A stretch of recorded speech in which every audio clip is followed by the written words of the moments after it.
n'omukukunavu Joseph Tamale Mirundi mutabani wa Mole Namatovu wamu ne Yowana Mirundi. Mukulu wasibye tano. Mutenze n'obuzibu.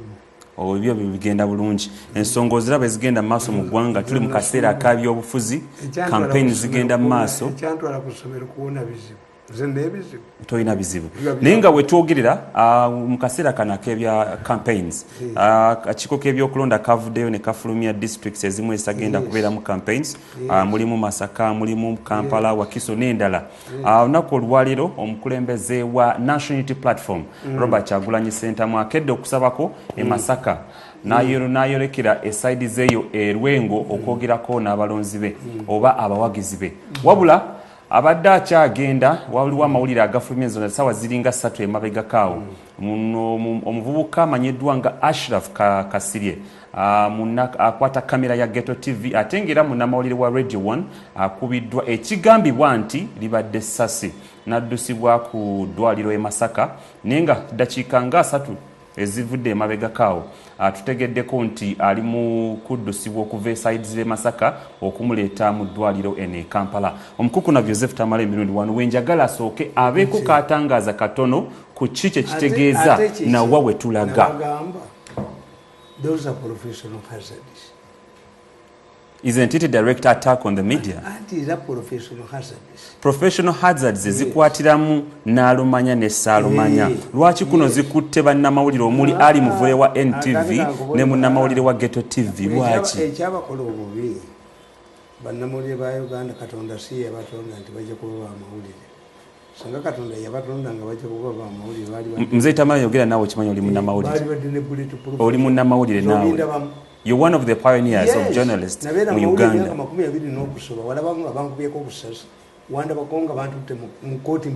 Different times, different environments. What do you akokavuyo? Kubamu okutasoma abo mukati bwobuuza uyu mwana n'omubuuza nti institute kye yamawulire wagenda mutajimanyi. He believes he's a journalist, a qualified journalist.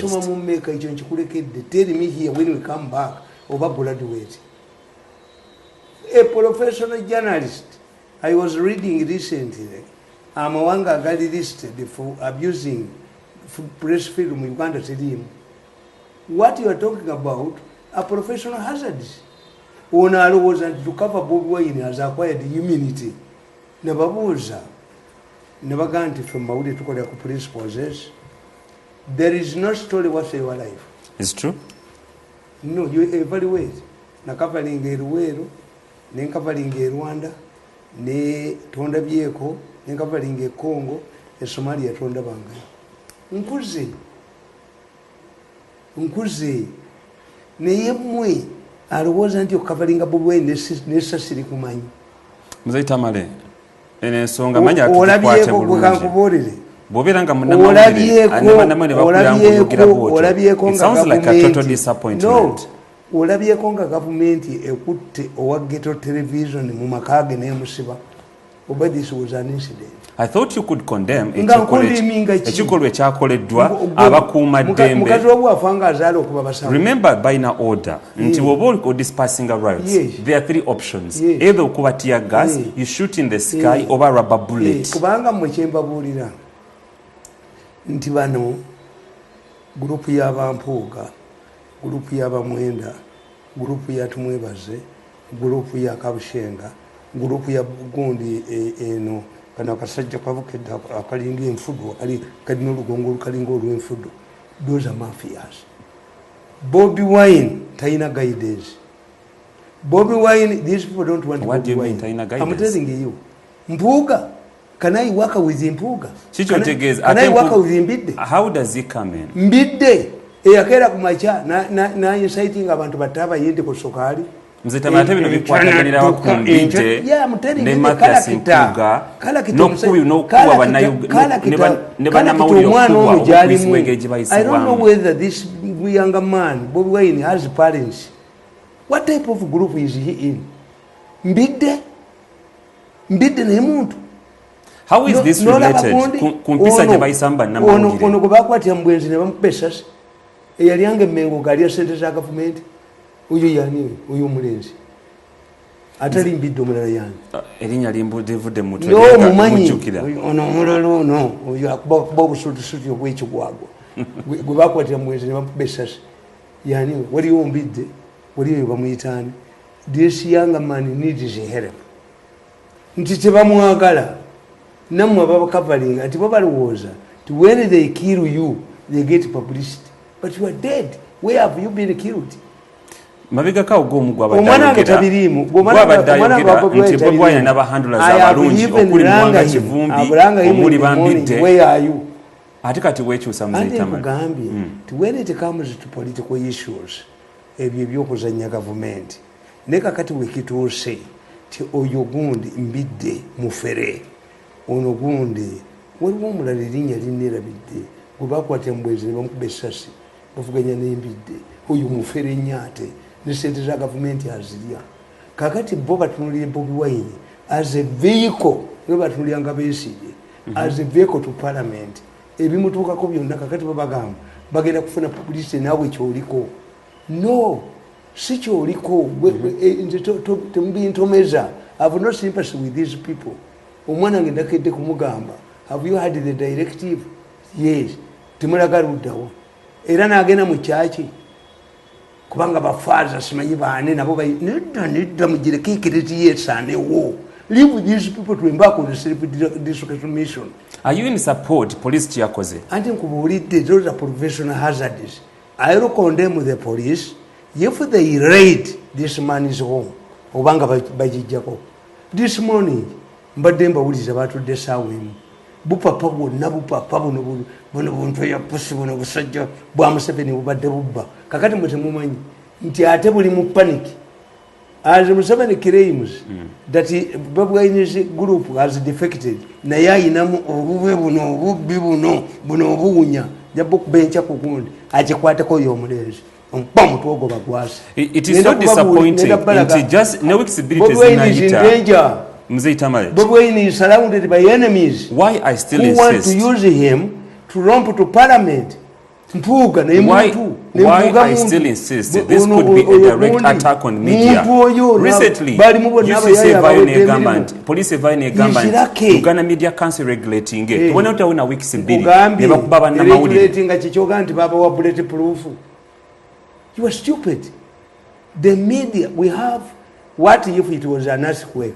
They are feeding them.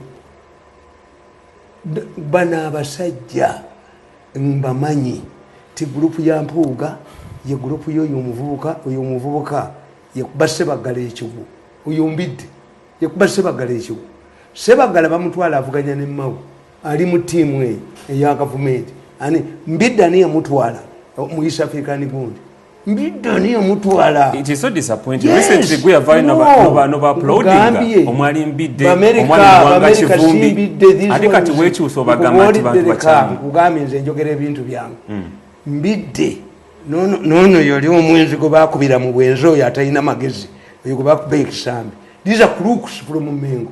These are crooks from university. This young man is in trouble. Nze nange baali bagala obbinkola tunulya gurupu eyo nti gurupu yali ezanyira ku Sebagala aginoonyeza obululu Haji alagidde. The moment Sebagala moved beyond what they wanted bamukuba amasasi embalala. Bobi Wine was recruited by the mafias to help them get LC5 chairpersons and the MPs. Kibiina kya NUP kibiina kyenaalemu whether you want it or not kibiina kyenaalemu bakikola bakiwe Bobi Wine nga lolo ye kubanoonyeza bifo. Kakati NUP nga kibajagalamu nti president alimejifuga balina ababaka baabwe aba parliament nga boogenda n'ogamba ti olina omukazi omukatuliki olina n'omusiraamu. If you want to eat your pork where do you go? Ewa Christian. Bobi Wine ye lolo gye bamuleetera era towulira ye nawulidde kana akola akebamba akawola akasiru kanagundi ako. Do you remember nti akawala ako bwe kaali nga kakuli express kalonda Bobi Wine ge kayita omuyaga olwaleero okubeera goodwill ambassador.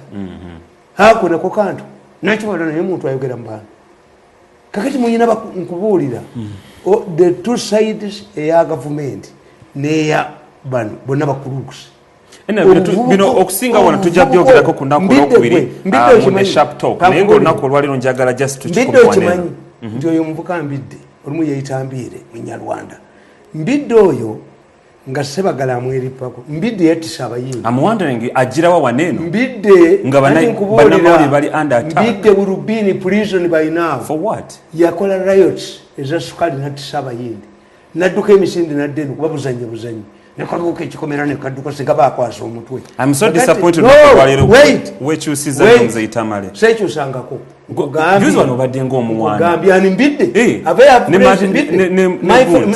ne Muwanga Kivumbi I only respect Muwanga Kivumbi the rest of crooks.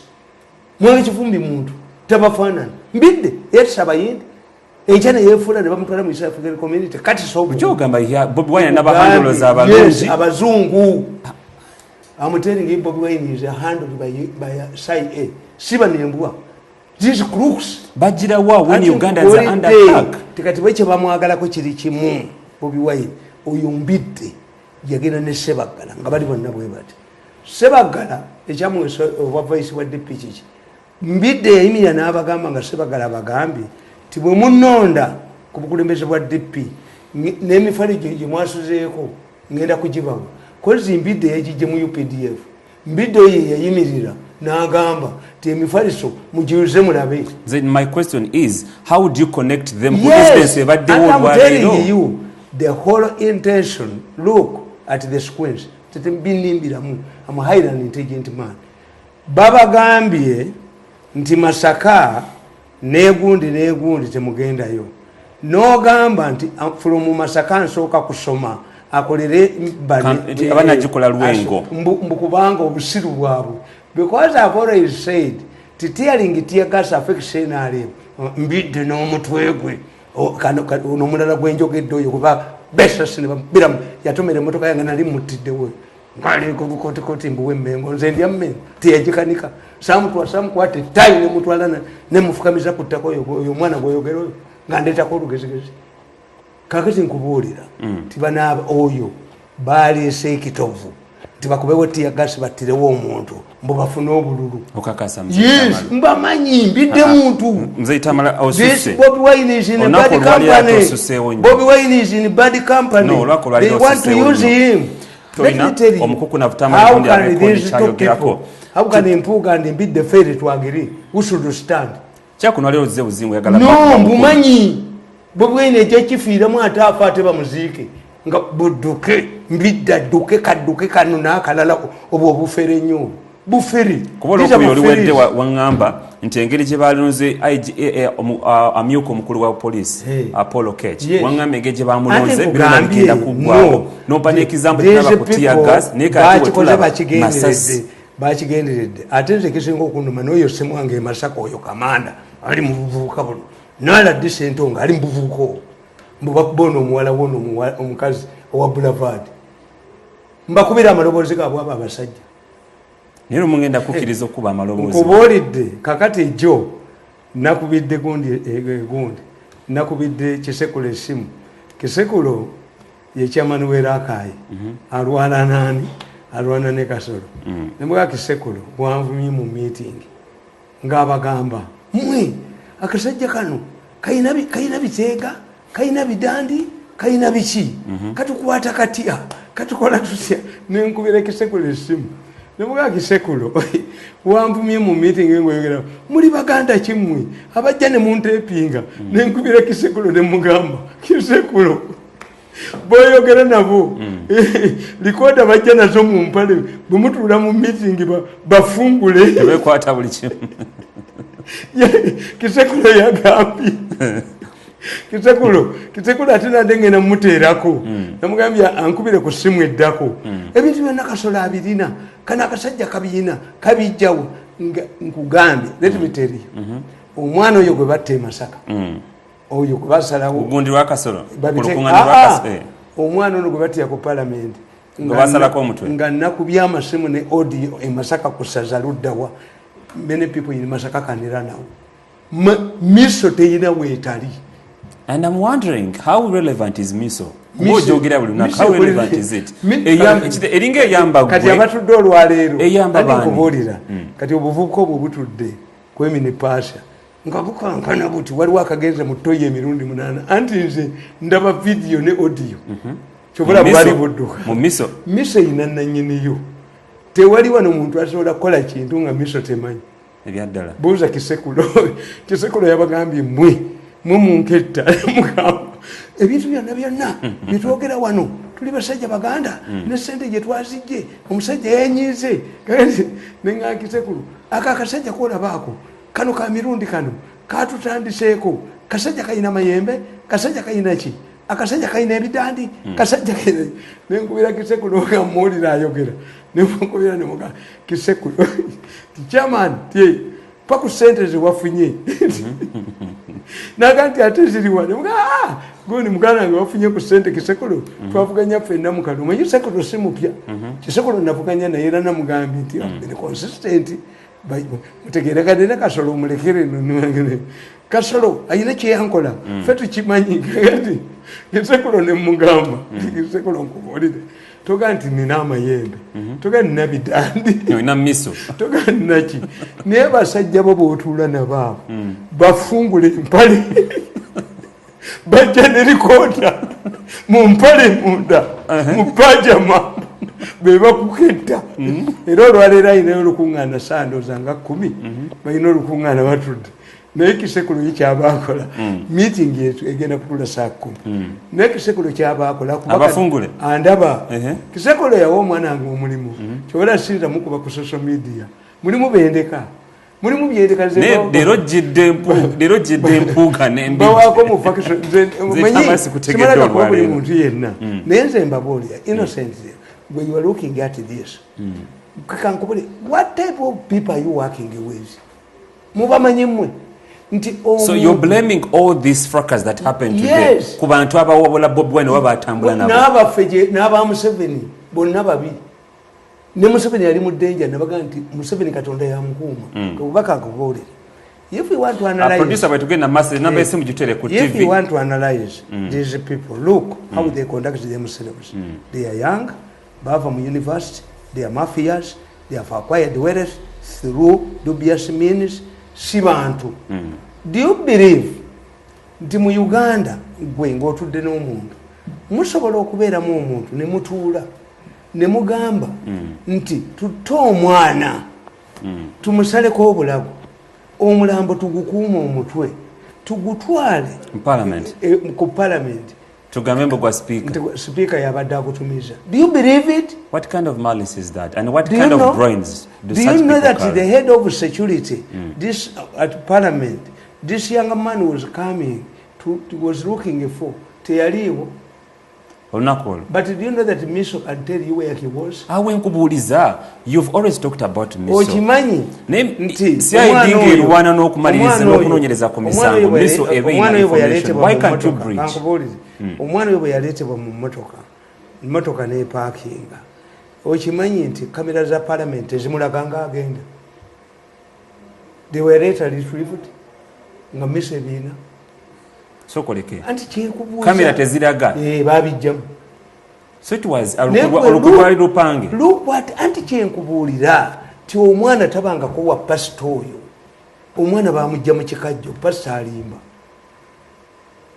naye I can tell you the communication eyali Masaka omwana omutwe gwe yagukuumawo wali olabeko nga bakubuulira ekibeera kye gwalimu how was it maintained nga teguwunya which vehicle brought him here abakulya mu byalo otane mu parliament kakati yefu naye nga their project costed them 600 million shillings basasanya milioni 600 on that project if I tell you the names eyo mutwe yes ku mutwe basasanya milioni 600 katagasibwe ne kugamba ekyokubiri ti look what these fellows badira omusajja omuwagizi wa Kasolo ne bamujjayo na defecting eno ne bamukuba amasasi ne balegamba nti Kasolo nga balimba antiru nze nsobola kulaga communication yonna omusajja ali kulala ya Kasolo neraba bwe bakiteeka mu kasolo akafekete kabukedde empapula zammwe ezo ngenda agi muzigaano zisoma STV embuga tusumulule nti if they can do all of these things nze batwalira president tape enfu president awuliriza for 2 hours. That's why I support Museveni. President yazibiriza amaaso bwati for 2 hours. Vote Mbabas. Museveni is a fool. I cannot support Museveni. Why don't you support Mbabas? Museveni bwe yazibiriza amaaso bwati for 2 hours. Katonda w'abantu college. Kyabantu lya nangani Mr. Mirundi.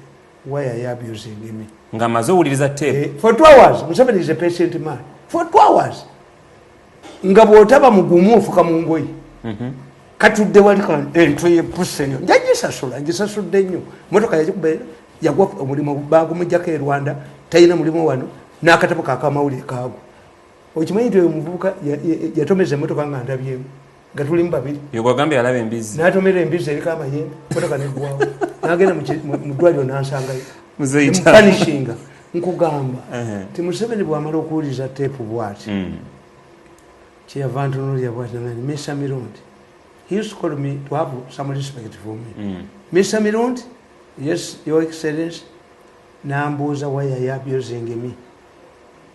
Kogwe. Nimugamba not abusing Your Excellency. But is that not your voice? Kogwe. Nimugamba mazei. It's your voice. Let me tell you. Na Asirika, he gave me time. Nimugamba, this is a 2 hours recording. Was I in a church preaching? Because normally I don't have a program in English that lasts for 2 hours. 2, is there a moderator in that tape? Museveni woke up. I normally listen to your programs. There must be a moderator. Another person. Negwa kubachiramba na kusawa bili. Temwalimu. Baka kwata. Temwalimu. Ate nga basooka kujja wange ne bakolagana n'omuvubuka ewange abawe teepu seezo omwana n'ambuulira ne mugamba ekyokubiri president where do I have an English program for 2 hours naga tewali weli nga katudde wali n'entwe enkayola nkasikayo nkatte kaawona kaagati wayogera lwanira mu maaso ga president ebyaddala nakayola nkaleete naye omayipa tuliranga kayina entwe bwe nakayola nkaleete kakuba ku kisenge nkaasa omutwe Museveni stood up. Are you mad? Are you drunk? Nali nkayodde kakuba ku kisenge kati response yali ati yali etyango mazo munyonyola oti yakuddamu ki Museveni kyava ategeera ne mugamba nti nkakubulire babikola bakwata tape oba voice yo. They are very patient people. Ne bagamba nti where kakati nganze I'm abusive. Yizo kati you were fool. Kati fool bakatereka. Ne balinda Museveni. Museveni is a ne bakasalayo. Museveni is a good man. Ne bakagatta kuno. Very patient people. Museveni yeta kirabangako. Nga tabimanyi. Ne mugamba this how they do them. Kakati ya Museveni kye yakola.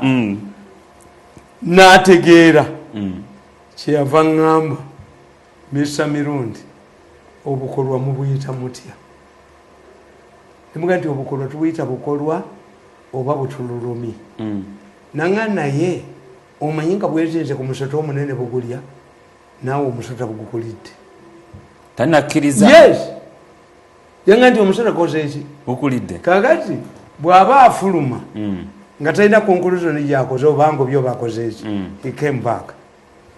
Do you know how to write? Nemuga nti muzeeyi that's a irrelevant question. I've been here, I'm the word, the head of PPU, that does not arise.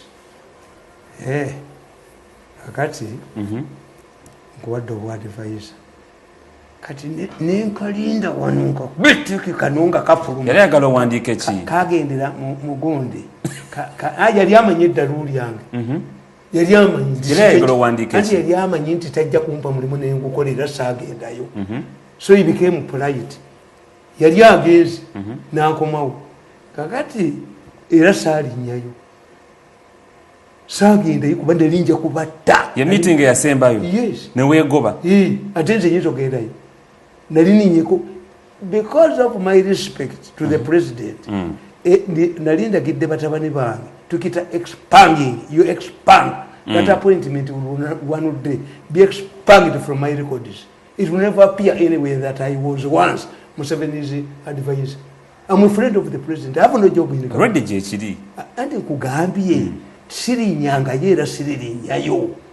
I will never enter that office because it was a consolation office. 2, there was no way I could work with these people again. What was them no musinkana from that instance? No musinkana nanganti mirundi ekizibu kyoyina tusonyiwa. You wouldn't have been a good soldier. In the army we forgive. Yes. In the army you forgive because n'emirambo yennyini egy'abaserikale mujja exchanging.